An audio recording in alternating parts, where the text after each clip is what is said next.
What if those harmless alcoholic drinks are secretly plotting against you, corroding your organs one sip at a time? The story of alcohol and the body unfolds here, revealing its chilling effects that could lead to irreversible damage.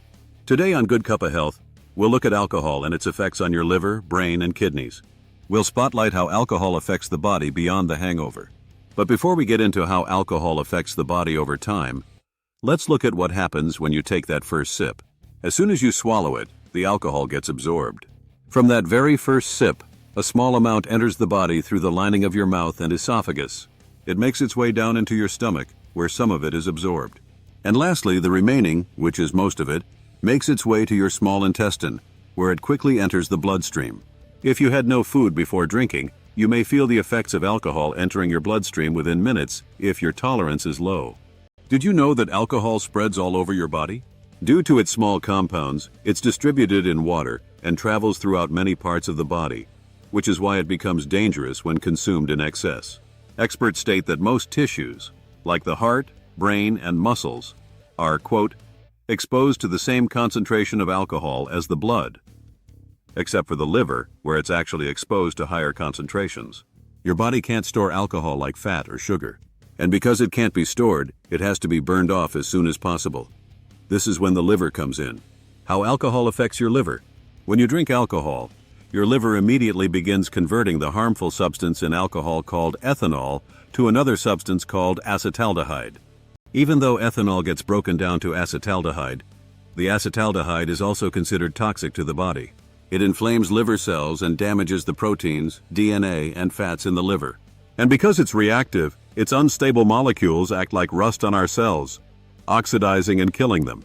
All of this triggers the immune system, attacking what it perceives as damaged tissue while worsening inflammation.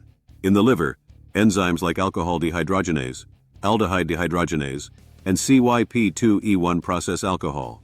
In heavy drinkers, CYP2E1 is more active and induces reactive oxygen species, or ROS, that damage cells by creating oxidative damage in cell membranes, mitochondria, and DNA. It also promotes oxidative stress in the liver and has been shown to directly contribute to liver injury. What about moderate drinking?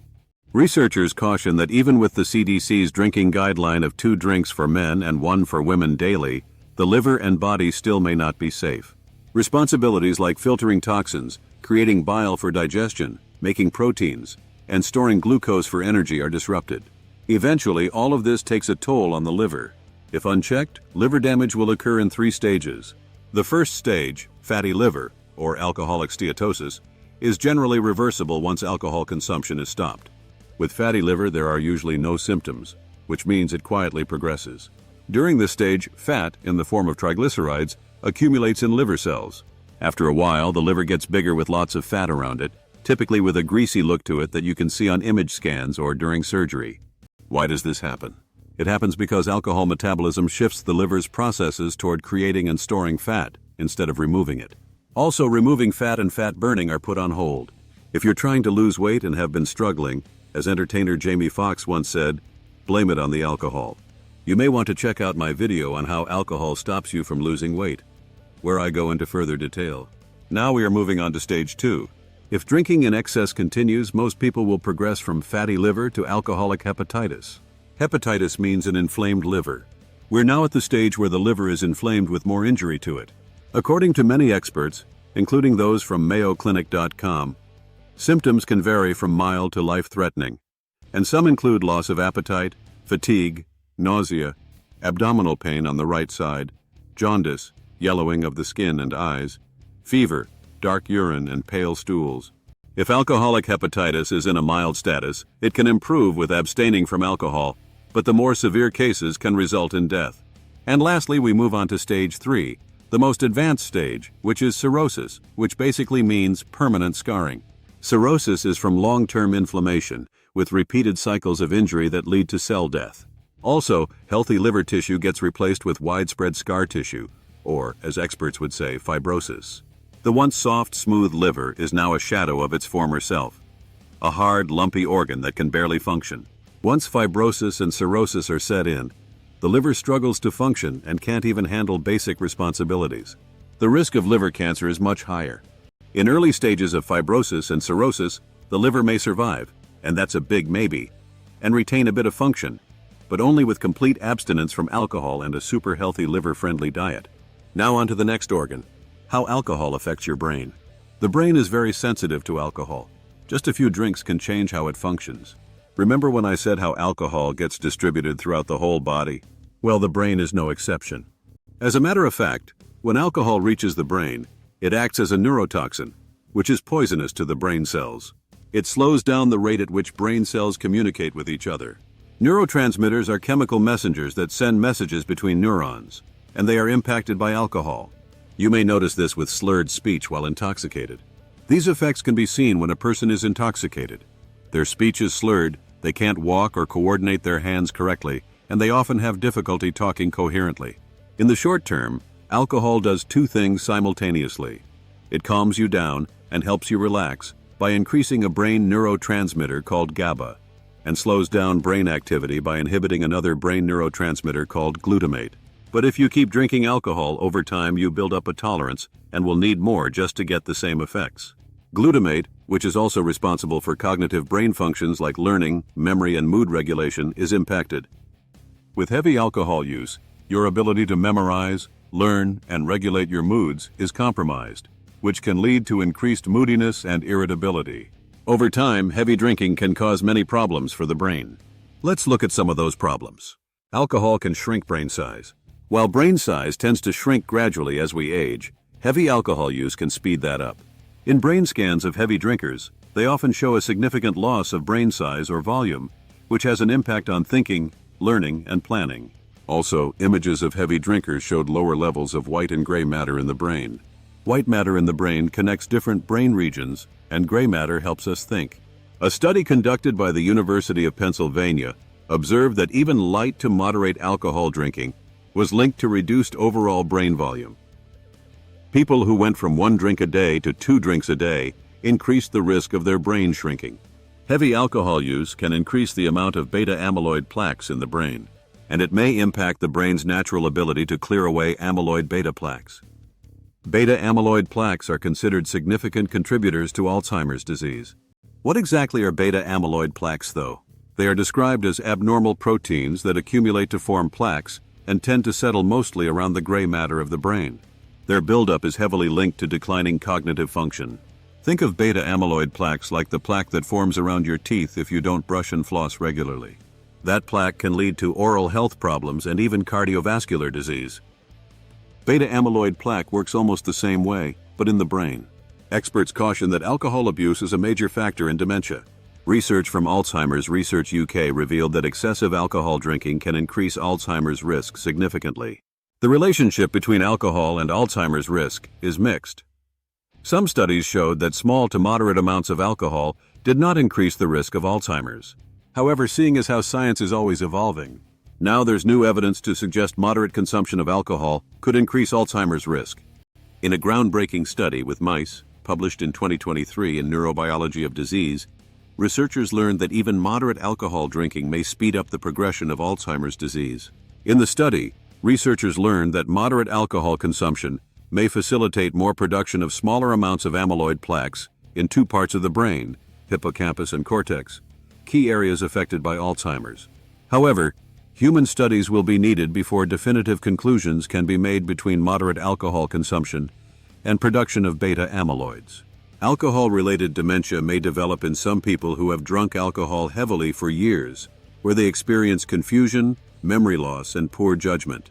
Alcohol interferes with the absorption of many vitamins and minerals. One vitamin in particular that is blocked from being absorbed is B1 or thiamine. Our brain cells need this vitamin to function properly and make energy. Very low levels of thiamine leads to cell damage or cell death in the brain. If this deficiency is not corrected, a severe condition called Wernicke-Korsakoff syndrome can develop, which is characterized by balance problems, confusion, vision problems, and severe memory problems that can become permanent. You can also become more susceptible to seizures because alcohol lowers the seizure threshold. Heavy alcohol also increases your risk of peripheral neuropathy from damaged nerves, where you experience numbness, tingling, or pain in the hands and feet. Long-term heavy alcohol use can lead to memory and learning problems, where the ability to recount events and learn new information is impacted. The brain may make up stories to fill in gaps of missing information for recounting events. Also, there can be problems with focusing and concentration. Because of how alcohol alters brain chemistry, including its neurotransmitters, a person is more likely to experience anxiety and depression with long-term heavy consumption. It can also increase the risk of panic disorder and impulsive or aggressive behavior. Now on to the third way. Alcohol affects the body. The kidneys. We're now going to look at an organ that doesn't get as much attention as other organs, like the brain or the liver, and it is the kidney. This kidney bean-shaped organ is about the size of your fist and is responsible for so many functions in your body. One of its most important functions is filtering blood. Did you know that approximately 150 to 200 liters of blood pass through your kidneys per day? That's enough to fill up a large bathtub, according to the Cleveland Clinic.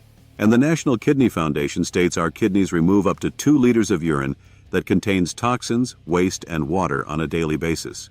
Your kidneys have millions of tiny, complex, sensitive structures called nephrons, and they filter your blood many times a day. Without enough oxygen, the nephrons can get damaged, and your kidneys will stop working at optimal levels, leading to dangerous amounts of fluid and waste gradually accumulating. Heavy or long-term alcohol use can affect kidney function in many ways. First, it forces your kidneys to work overtime because alcohol is considered toxic to the body, so it has to filter it as a toxin. This can lead to dehydration and create electrolyte and fluid imbalances that can raise blood pressure. Second, going back to dehydration, alcohol inhibits the release of antidiuretic hormones, which make the kidney's tubules leak water, and you experience this by having to pee more, further dehydrating you. Also, your blood shrinks, which adds more stress to your kidneys.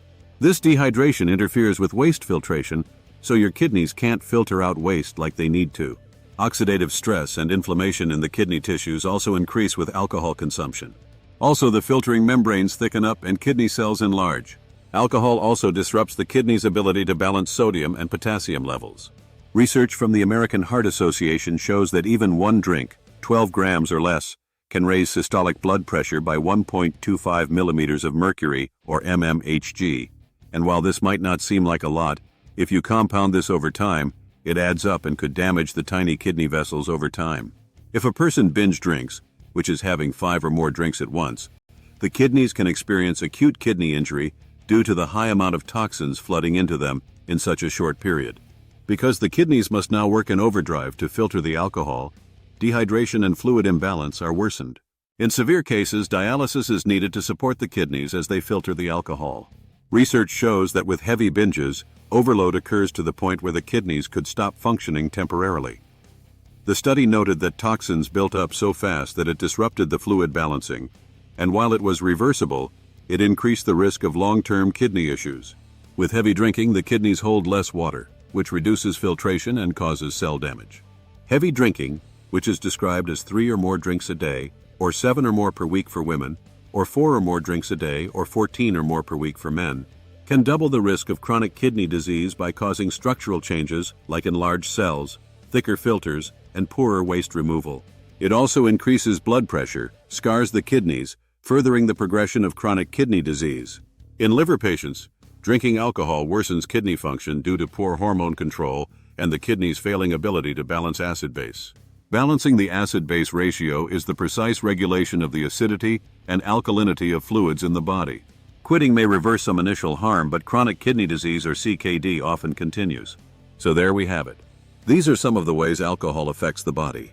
As our exploration ends, it's clear that alcohol and the body form a deadly duo when there's excess, with the effects of alcohol on the body potentially causing irreversible harm to the liver, kidneys, and brain.